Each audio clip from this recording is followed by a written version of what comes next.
पोलिसांनी आरोपीला ताब्यात घेतलं होतं. हा आरोपी आता जळगाव पोलिसांच्या ताब्यात आहे.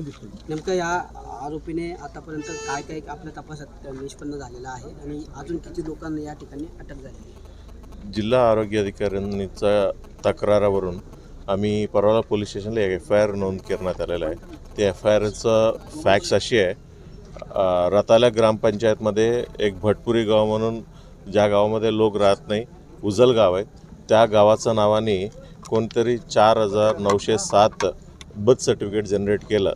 ही जे birth certificate CRS portal civil registration system आहे, ती CRS पोर्टल मार्फतीने जनरेट केलेलं आहे आणि ही सर्व फ्रॉड पद्धतीने जनरेट केलं अशा तक्रार होत्या. त्या तक्रारानुसार आम्ही गुन्हा दाखल करण्यात आलेला आहे आणि गुन्हा दाखल करून म्हणजे ह्याच पद्धतीचं एक यवतमाळला देखील आरोपींनी केलं होतं. यवतमाळ पोलिसांना अटक केलं होतं. त्या आरोपींनी आम्ही वर्क करून घेतलेलं आहे.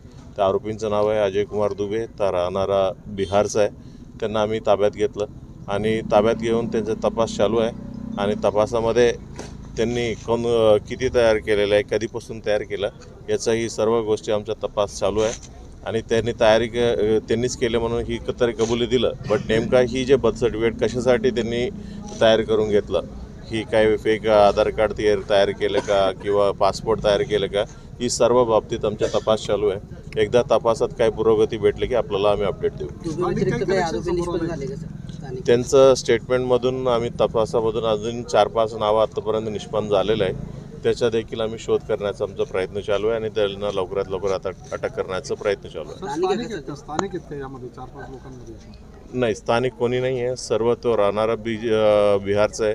त्यांचं जे पुढून काम येत होतं ते UPचं आहे आणि ही सर्व म्हणजे जास्त करून म्हणजे नॉर्थ इंडियाचं सर्व कारोबार आहे असे दिसून येते.